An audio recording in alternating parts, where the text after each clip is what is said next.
여러분, 제가 아침부터 여러분들한테 돈을 드리려고 갖고 왔어요. 이걸 받고 싶은 분은 왼쪽 손을 들으시고, 이걸 받고 싶은 분은 오른쪽 손을 들어주세요. 네? 아니요, 그냥 드릴게요. 네. 아무도 받고 싶지 않은가 보군요. 네. 저라면은 이걸 택하겠습니다. 왜냐하면 뒤에, 뒤가 좀 보이기 때문이에요. 여러분들이 앞만 보면은 이걸 택하시겠죠? 네. 아, 이걸 택하지 않는 이유, 앞뒤를 보신다면 이거 택하지 않으실 겁니다. 누구라도. 왜 그죠? 그렇죠. 가짜죠. 이거를 어, 사용한다면 뭘 살 수 있기는커녕 오히려 이것 때문에 곤욕을 치르게 될 겁니다. 새우랑 차고 감옥에 들어가게 되겠죠. 네, 믿음 생활도 마찬가지입니다. 믿음을 가지고 있다 하면서 행함이 없다면 죽은 믿음이요, 가짜 믿음이다. 하나님께서 결코 기뻐하실 수 있는 그런 믿음이 아니다라고 야고보 사도가 말씀하고 있습니다. 이 말씀은 2000년 전 초대교회 성도들에게나 지금 우리에게 똑같이 해당되는 말씀이죠. 14절 말씀을 보시면 내 형제들아 만일 사람이 믿음이 있노라 하고 행함이 없으면 무슨 유익이 있으리요. 그 믿음이 능히 자기를 구원하겠느냐라고 하고 있습니다. 야고보 사도의 이 말 여러분들이 듣기에는 어떻습니까? 지극히 당연한 말씀이면서도 아찔하다라는 그런 생각이 들지 않습니까? 우리 삶이 이 가짜 5만 원짜리처럼 한 면만 있다면, 즉 행함이 따르지 않는 그런 믿음만이라면 믿지 않는 것과 다를 바 없죠. 아니, 오히려 큰일 날 일입니다. 차라리 그냥 믿음 없다라고 하는 것이 나을지도 모릅니다. 믿음이 있다고 하면서 그에 걸맞지 않는 악한 삶을 살아간다면 정말 지탄의 대상이 되고 참 믿음을 가진 사람들의 걸림돌이 될 것입니다. 이렇게 있어야 할 것이 없는, 즉 행함이 따르지 않는 믿음의 예를 이어지는 구절에서 들고 있습니다. 15절, 16절을 보시면 만일 형제나 자매가 헐벗고 일용할 양식이 없는데 너희 중에 누구든지 그에게 이르되 평안히 가라, 덥게 하라, 배부르게 하라 하며 그 몸에 쓸 것을 주지 아니하면 무슨 유익이 있으리요? 라고 합니다. 가까이 있는 그 믿음의 형제가 어려움을 겪고 있을 때 우리는 그 사람이 그 가난 때문에 어려움을 겪는다는 것을 뻔히 알고도, 그럼에도 불구하고 내 주머니에서 어떤 것 하나 꺼내어서 건네주지 않으면서 말로만 따뜻한 식사 한번 따뜻한 식사를 하라고, 또 몸을 따뜻하게 덮으라고 이렇게 말한다면 그것은 정말 가증한 일일 수밖에 없죠. 또 정말 주머니에 돈을 털어서 따뜻한 식사 한번 나누지 않으면서 그를 위해서 열심히 기도하겠다 이렇게 빈말을 한다면, 그리고 자신은 그렇게 아무 일도 하지 않으면서 하나님께서 당신을 도울 것이다 라고 말한다면 그것은 정말 공허한 메아리에 불과할 것입니다. 이런 믿음을 진짜 믿음이라고 할 수 있겠는가? 야고보 사도는 이렇게 문제 제기를 하고 있는 것입니다. 그런데 종교개혁자 루터는 그 24절에 이로보건대 사람이 행함으로 의롭다 하심을 받고 믿음으로만은 아니니라 라는 말씀을 대하면서 이것은 갈라디아서 2장 16절 말씀, 사람이 의롭게 되는 것은 율법의 행위로 말미암음이 아니요 오직 예수 그리스도를 믿음으로 말미암음이라 사람이다라는 말과 부딪히는 것으로 배치되는 것으로 그렇게 생각했습니다. 그래서 루터는 이 야고보서를 아주 싫어한 것으로 널리 알려져 있습니다. 하지만 다른 루터의 뒤를 잇는 다른 개혁가들은 이 루터의 견해에 전적으로 동의하지는 않았습니다. 하지만 루터의 이 문제 제기는 그 이후에 많은 이들, 많은 신학자들과 목회자들에게 야고보서를 부정적으로 보는 그런 인식을 가지는데 큰 영향을 끼치게 되었습니다. 심지어 루터는 이 야고보서를 지푸라기 서신이라고까지 표현을 하면서 신약에 성경 말씀에 왜 이 야고보서가 들어있어야 하는지, 이 야고보서를 내다 버려야 되지 않을까라고까지 주장을 했을 정도입니다. 이렇게 야고보서에 대한 오해를 가지게 된 이유가 무엇일까요? 17절에 이와 같이 행함이 없는 믿음은 그 자체가 죽은 것이라, 이 말씀을 많은 이들이 낯설고 파격적으로 느끼게 되기 때문입니다.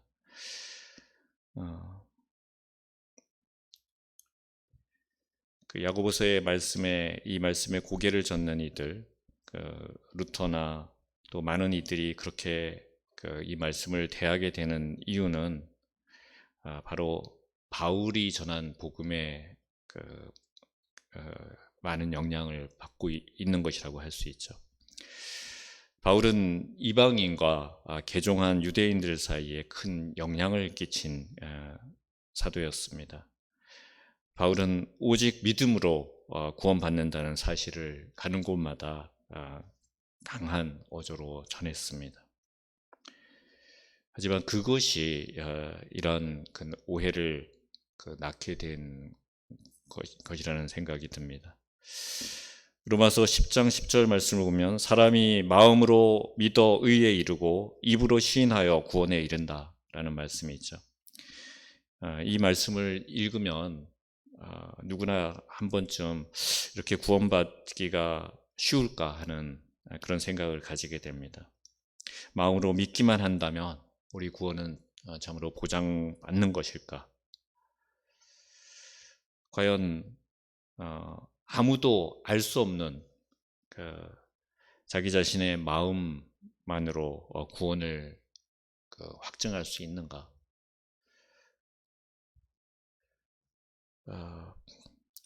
또 마음속에 믿음을 입으로 시인하는 것도 그 사람의 진심을 알 방법이 없으니 구원받은 사람이다라고 입증할 수 있는가 하는 생각을 가지게 됩니다.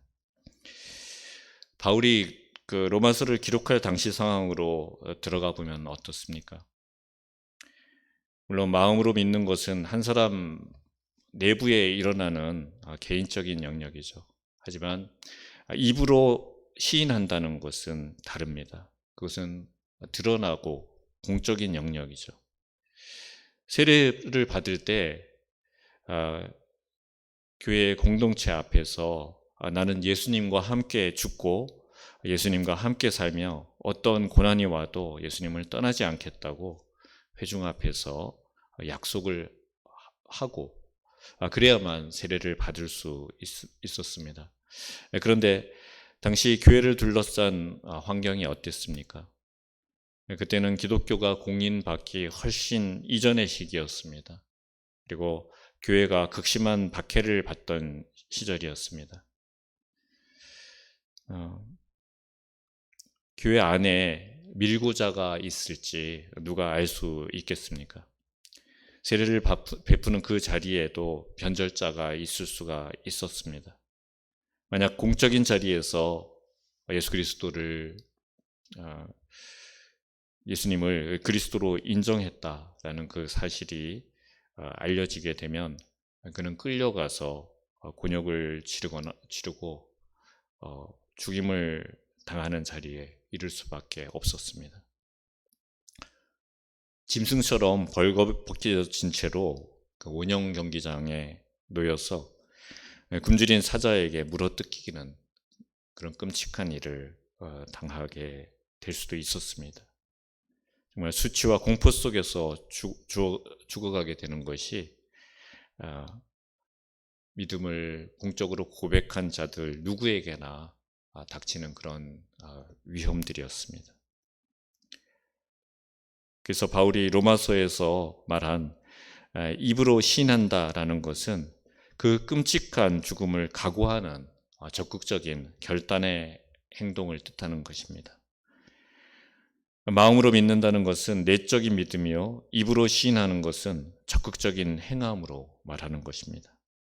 그렇기 때문에 믿음으로 구원받는다는 그 바울의 복음과 행함이 있는 믿음으로만 구원받는다는 야고보가 전하는 이 복음은 결코 다른 것이 아닙니다. 표현 방법이 다를 뿐 똑같은 말씀이라고 볼 수 있습니다. 그렇기 때문에 야고보의 이 말씀, 행함이 따르지 않는 믿음은 거짓 믿음이다라는, 그리고 그 결과는 결코 구원받을 수 없는 믿음이다라는 이 말씀이 우리에게 충격적이지도 파격적이지도 않은 말씀으로 다가오게 되는 것이죠. 야고보사도는 한 가지 예를 더 들고 있습니다. 19절을 보실까요? 내가 하나님은 한 분이신 줄을 믿느냐? 잘하는도다. 귀신들도 믿고 떠느니라 라고 말합니다. 예수님께서는 귀신을 쫓아내는 사역을 자주 하셨습니다. 귀신 들린 자에게 하나님 아버지의 이름으로 명하여서 쫓아주셨습니다.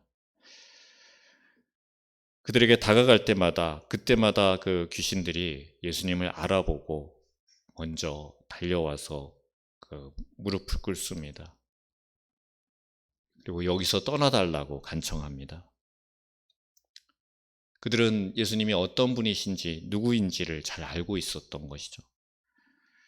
당시에 예수님을 따르던 제자들과 그 많은 무리들도 주님이 어떤 분이신지, 누구인지 그 분명한 정체를 모르고 있었습니다. 그분이 하나님의 아들이라는 것을 몰랐습니다. 오직 그 로마의 지배에서 벗어나게 해줄 메시아인 줄로만 알았습니다. 율법에 능통했던 종교 지도자들, 서기관들, 바리새인들, 그 율법학자들도 예수님이 누구신지를 알아보지 못했습니다. 하지만 귀신들은 예수님이 하나님의 아들이라는 것을 정확하게 알고 있었습니다. 그래서 주님 앞에 무릎 꿇고 예의를 갖추었습니다. 여러분, 근데 그 귀신들이 구원받았다는 이야기 들어보신 적 있습니까? 성경 어디에서도 그런 말씀을 읽을 수가 없죠. 왜 그렇죠? 귀신은 예수님을 아는 것뿐이기 때문입니다. 예수님 앞에서 예의도 갖추고 기도의 형식을 빌려서 간절하게 구하기도 했지만 그들은 결코 십자가를 질 수 있는 자들이 아니었습니다. 그러므로 우리는 내게 주어진 십자가의 사명을 감당하는 것이 우리 구원의 조건이라는 것을 잊지 말아야 할 것입니다. 예수님께서 제자들에게 분명히 말씀하셨습니다. 누구든지 나를 따라오려거든 자기 십자가를 지고 나를 따를 것이라 라고 말씀하셨습니다. 그리고 서로 사랑하라. 이것이 가장 큰 계명이다 라고 말씀하셨습니다.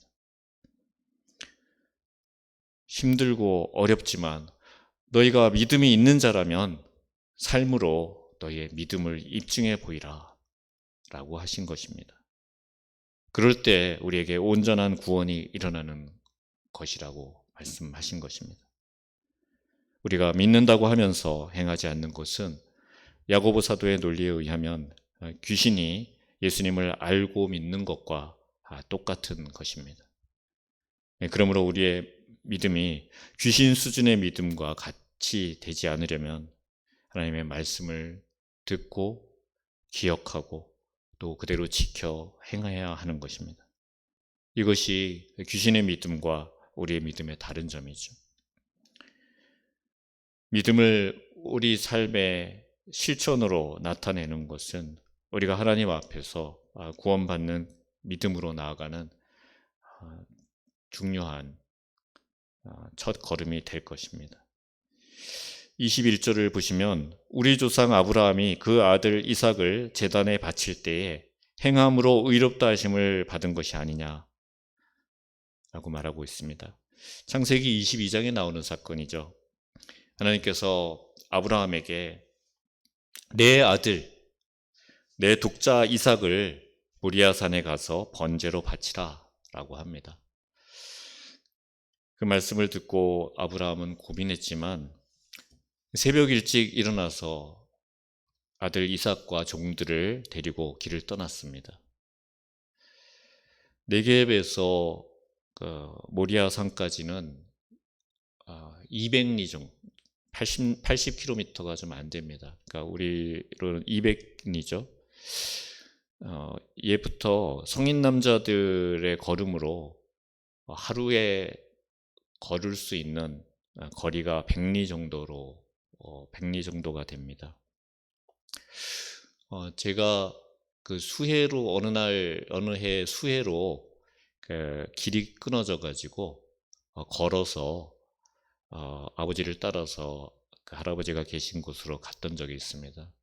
그때가 7살 학교에 입학하기 전이었습니다. 하루 동안에 그 100리를 걸었던 기억이 납니다. 그러니까 어린아이라도 충분히 걸어갈 수 있는 거리라는 거죠. 그것도 꾸불꾸불한 산길을 말이에요. 그런데 성경에 보면 창세기 22장에 보면 아브라함 일행이 모리아산까지 가는데 걸린 시간이 며칠이라고 나오고 있죠. 사흘을 걸어서 도착했다라고 하고 있죠. 이틀이면 갈 수 있는 길을 사흘 동안 간 것입니다. 그 발걸음이 얼마나 무겁고 한 걸음 한 걸음 내디는 것이 어려웠었는지를 보여주는 대목이죠. 아브라함에게 그 얼마나 많은 생각들이 그 머릿속을 지나갔을까요? 그 숱한 그 고민, 방황, 이 속에서 그는 결단했습니다. 하나님께서 주신 아들, 자신의 삶 전체를 바꿀 만큼 그렇게 귀중한, 소중한 아들이지만 하나님이 원하신다니까, 하나님이 주셨으니까 하나님께 드리기로 온전히 하나님의 그 요구 앞에 순종하기로 결심했습니다. 아들이 묻습니다. 아버지, 땔감은 이렇게 지고 가는데 재물은 어디 있습니까? 그럴 때 그 마음 얼마나 큰 고통에 짓눌렸을까요? 그러나 그는 도저히 이해할 수 없는 그 하나님의 명령에 따르기로 결심한 그 마음을 되돌리지 않습니다. 누구보다도 사랑하는 자신의 그 생명과도 같은 아들을, 그 이삭을 제단 위에 결박했습니다. 칼을 빼들었습니다. 그 순간 아브라함의 마음은 진심이었던 것입니다. 칼을 내려치려는 순간 다급하게 아브라함아, 아브라함아 부르는 소리가 들렸습니다. 그리고 하나님께서 말씀하셨습니다. 내가 이제야 내가 나를 사랑하는 줄을 알겠다라고 말씀하셨습니다. 이제야라는 말이 중요하죠.